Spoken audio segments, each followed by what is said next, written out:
Okay, we've got our defending race winner from last year's Quaker State 400 presented by Advance Auto Parts. That's Brad Keselowski.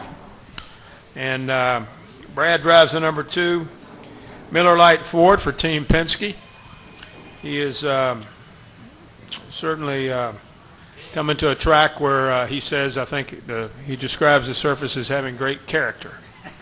And certainly Brad is a great character, so I think it fits in quite nicely. But Brad, talk about this racetrack. It certainly is high on your list for ones that you like to get around. And then also talk a little bit about the new rules package that will be running here on Saturday night. And, you know, we haven't got on the track yet with it, but just talk about that and your outlook and preparation for this weekend. Well, gladly, Commander. My first thought was I walked in through the other room, and there's 3 really nice jukeboxes over there. And I'm told that if you win the race, you get the jukebox. Is that true, Tim? That is right. Where was that last year? New sponsor. All right. Well, I really want to. Hero. Yeah, I can be the next guy to get one with a. The biggest one goes to the Cup race. All right. Well, I want a jukebox. I like that. See, I think more tracks should work to have cool, unique trophies. So, thank you, Tim and Kentucky Speedway, for that, and hopefully I can take one home. I know Martinsville's got the clock, and California had that. What do you call they call it a Woody, but I know not that kind of Woody, but you know, a Woody vehicle. And I'd really like to get something cool and unique. But anyway, this is a great track for us, Commander. You know, I think I look at it as one of those places that we kind of circle on the calendar for our team. And I saw something pretty interesting. I can't remember where I saw it. Maybe it was on one of the NASCAR stats, but this is the last mile and a half before the chase starts. And that just really hit me hard because to win the championship, you got to win the mile and a halves. And that's the championship is the mile and a half. Literally, the last race is a mile and a half. Every bracket has a mile and a half in it. If you're going to win the championship, you have to win the mile and a halves. And this is the last one before the chase. So whoever is strong here this weekend, this is really their last chance to really work and evolve into a spec or an iteration for their team to showcase strengths for what's going to count in a championship stretch. So I think that hit me really hard, and for that reason, we're looking for some really big things out of the 2-car this weekend. It's my goal to win another championship. We're not 100% where we want to be to do that, but we're in position in the sense of having a win, being locked into the chase, and having some great tracks ahead for us. So I'm really pumped about this part of the schedule. I'm pumped about being here in Kentucky. Not really sure how to answer the rules package question other than it's the same for everyone, and may the team and driver that's up to the challenge, the best team and driver up to the challenge, win. And I think we have a shot at being just that. So kind of just ready to go, ready for the rain to blow out, and all in all very enthusiastic about this weekend. Questions for Brad. We'll start here with Jeff and then go to Claire. Jeff, then Claire. Jeff Gluck from USA Today. Austin in the transcript last week said that you mentioned that you slid through oil and crashed into him. I'm wondering, that entire thing had to be quite eye-opening from your view. Can you describe what you saw and what happened through that whole sequence?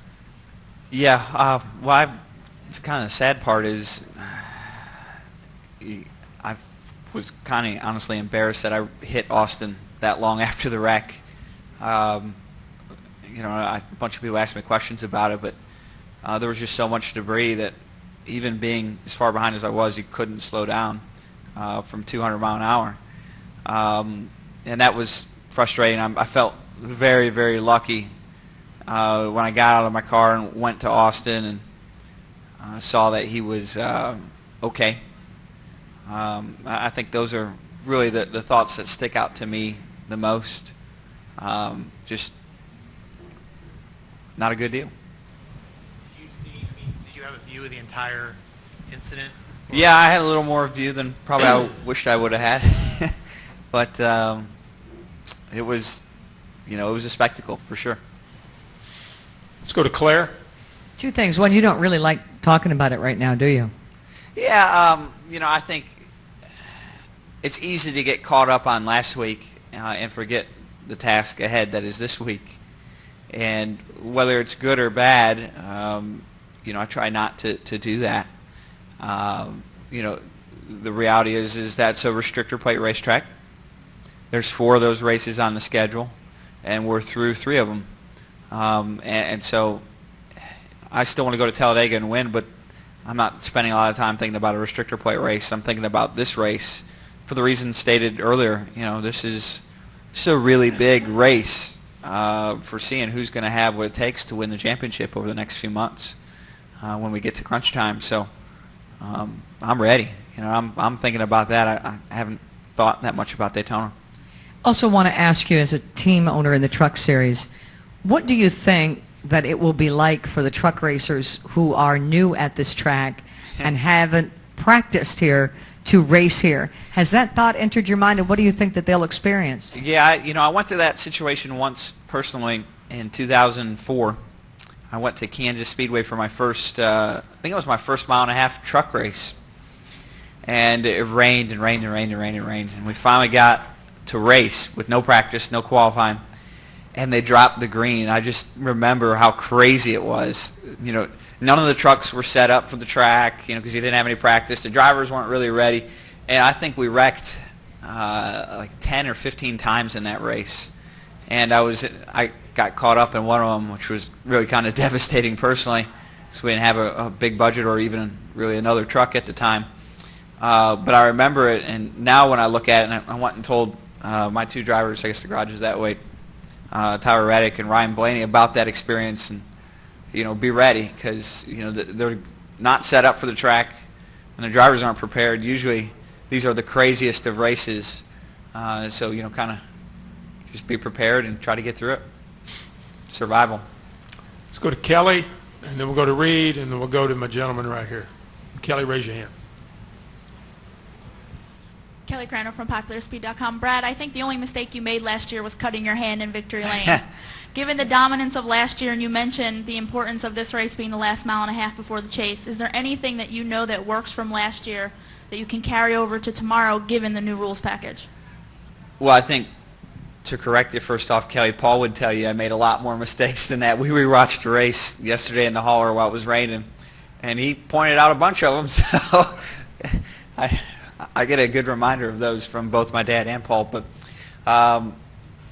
as far as how the package carries over, I think it's pretty similar. Although the aero balance is a little different in the cars, aero balance meaning how much downforce they make in the front and rear. I've always kind of thought of this as more of a mechanical grip track because of the bumps, and none of those rules have changed with anything that should affect us. So.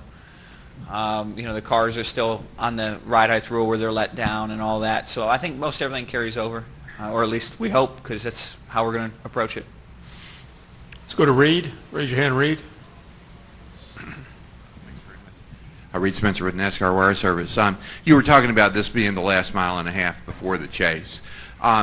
Given the fact that we may have different aero rules for repave versus old pavement, that sort of thing, and the time difference between now and the chase, what aspects of what you can learn here may prove useful once you get down to the chase?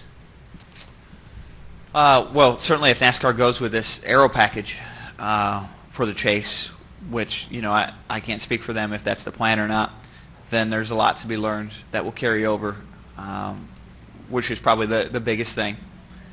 But you said something at the start there, Reed, about varying packages for different tracks, and I think that's I'm in that camp. I'm on that team that says that's what's going to take our sport to the next level as far as the quality of racing is concerned, is developing genre-specific packages for the tracks, with the realization that when the car of tomorrow, and now as it's called the Generation 6 car, came out, I think it was designed to perform at a higher level at the plate tracks, and in some way, whether it was intentional or not, the road courses. and we've seen the road course races and the plate tracks in that time, the last 7 or 8 years, kind of turn into some of what I think most of the industry and its fans would recognize the best racing that our sport has to offer now. And that, to me, is a huge marker for rules development for the cars packages. And we feel like as drivers that we know the package that we need to put on the best racing. And it's somewhere around the marks that we had 10 years ago, downforce-wise, power-wise, etc. But the reality was that was not perhaps the best racing for road courses and super speedways in terms of both the quality of racing and the safety perspective. So I think what that comes back to is kind of a self-awareness that the sport is starting to grow, that I'm very supportive of, that running the same rules package or car at every racetrack, despite glaring differences in layouts, is probably not in the best interest of the sport. And to see us grow self-aware of that, as I've seen over the last month, I think is a very bright spot for the sport and its future in terms of the quality of racing. So I guess to circle back to the start of your question, I'm really supportive of that and think that could be very significant for our sport going forward. Let's go to the young man right here in the blue shirt. And then we'll go to the gentleman over here in the Tigers hat, and then back to Chris. Joey Chapman, PopularSpeed.com. On the Xfinity side of things, whether it's been yourself, Joey Logano, or Ryan Blaney, each time someone gets in that car in the 22, it's always successful. One, what does that say about the team? And two, how confident do you feel when you get behind the wheel of that car? Well, if Roger Penske or Tim Cindric in here, would say that, or I would tell him that means he's got 3 badass drivers. But they're not, and the reality is to be successful in this sport, it takes everything. You got to have great drivers, great team, great car. All those pieces have to be right, and there's a lot of depth for Penske at the Xfinity level. Greg Irwin has taken over the team from last year, which was Jeremy Bollins, and he's done a great job. Jeremy did a great job. Joey Logano has taken more races over the last 2 years. I think I'd run 15 to 20 over the last few years, and that number has kind of dwindled down to 10 to 12 here over the last 2, where Joey's taken a few and Ryan Blaney's taken a few, which is on purpose, and they've done both a great job. So I think it's really just it's everything is going right. We've got great partners. Been fortunate enough to have Discount Tire come back for, I guess this is year 6, which is hard to believe. I can still remember year 1. So all the pieces are really together right now for that program, and the 22 car at the Xfinity level has really, to me, developed into a dynasty of a team that I'm very proud to be associated with and to have the 3 championships we do. So hopefully we can continue that and turn that into a 4th championship this year. The gentleman right here, go ahead. Troy Brzezinski, Above the Fold Media.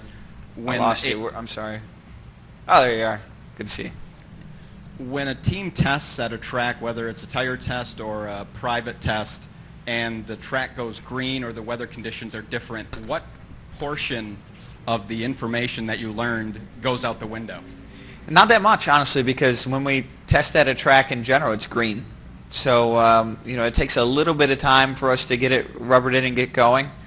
But most of it carries over. So, I feel perhaps that's part of the confidence for me here is I was part of the test. I subbed for Joey Logano, who had to tend to some other things. So, and the track was just as green as it is now when we started. And we got up to speed fairly quickly, and I thought it all went very well. So, it's not too much of a concern for me personally. Let's go to Chris. Chris Knight, CatchMass.com. Brad, 2016 season will be here before you know it. In April, you said at Bristol Motor Speedway you were scouting the NASCAR Xfinity Series race for potential prospects. for BKR. Just wondering if you have your eye on anybody in particular. Yeah, I've still been looking at a few people, but I haven't found anything that has really grown any legs. Our program is in the midst of moving into a new shop in Statesville, North Carolina, which kind of has expanded our capabilities. And right now we're at 2 teams and have the potential to grow to more, which I would kind of personally like to see, but we're not committed to, which is a good spot to be in. And we don't have really any of our driver lineup set for next year. So for either of the 2 teams we have, or potentially if we were to expand, which I would say at this point we don't have plans to expand, but certainly open-minded to it. But we don't have it figured out yet, and we're kind of in a somewhat unique position of having some sponsorship for our programs, which we're very thankful for, but not really 100% of what we're looking for. So, solving that funding equation is always very difficult and factors in very heavily into what we do. And at this point, we don't necessarily have all those chips figured out, which I think kind of precedes the driver lineup. New shop ready? When's the new shop ready? I think we're stage 1 of moving in. We're kind of moving in 3 stages, which hopefully it's kind of working. I want to throw a really big party when it's all done, and still kind of working on when we're going to get to the all done stage, but we're in the just moving in stage. Let's go to Nate back in the corner. Nate, did you get your question, Mark? Okay. Let's not forget Mark.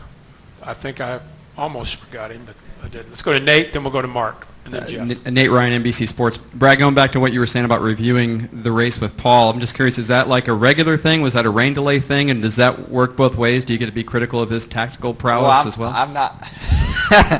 He would tell you there's no shortage of criticism both ways. I wasn't going to say that here because I have the mic and he doesn't. But no, I think we try to. It's tough. We both have somewhat demanding schedules. Mine, obviously, growing more demanding with, having a baby. But we work really hard to try to find some time to spend together to go over that stuff. And some weeks are better than others. And rain delays always help communication. Let's go to Mark, and then we'll finish up with Jeff. Mark Garrow, PRN. Brad, I know you talked a little earlier about you'd like to focus ahead and not really deal with the previous week, that kind of thing. But when you came here this week, any thought at all about what happened in Victory Lane last year? Just thought like, holy smokes, did that really happen? No, I seem to keep getting a couple reminders about that. Thanks, Mark. My hand is almost healed. I got a really nasty scar, so that doesn't look like it's going to go away, but most all the nerve damage went away, which is really good, so I can move it really well. But yeah, that was interesting. Someone taught me, came to one of my appearances in, where was I? I think Phoenix. Maybe it was Texas, I don't know. And they just showed up to get an autograph, and it was this lady, and she came out, and she just grabbed, she had something in her pocket, she grabbed it out, and it was a sword. And she goes, I've got to show you something, and I don't know what to think right now. And she said, no, I want to show you how to open a champagne bottle with a sword. And I said, all right, now this I got to see. So she showed me, said, I don't want you to ever hurt your hand again because that didn't look like much fun, and we're a fan of yours. And so she grabbed a sword and opened a champagne bottle. I don't know if you've ever seen it before, but it's a really cool trick. So I have a sword now. She gave me a sword. And there's a problem, though. It takes like a really special champagne bottle, and it's got to be like the right temperature to open it with a sword. So I haven't quite got the guts up to open a bottle with a sword, but if I was going to try it, this would be the weekend. So I'm still contemplating that for like a redemption, because I feel like that video could end up on like Tosh.0 or something, and I need to do like a web redemption, if you've ever seen that show. But instead, I'd like to do a racetrack redemption. So, yes, it has entered my mind. Thanks, Mark. Now, so Saturday night, potentially, if you win, you could do some swashbuckling. I think it would be really cool, don't you? No, you don't think so, Commander? Not an advocate of bringing a sword to victory lane? You do whatever you need to do. I think we've gone downhill really fast with this media session. But no, I was kind of embarrassed by that one. That was a low light. Every once in a while, I'll get these things that come across my Twitter feed that'll say, top 10 worst victory celebrations, which is not a list you want to make, and I've made quite a few of them. So, for that moment specifically, so I better not bring a sword and bring another one to the table.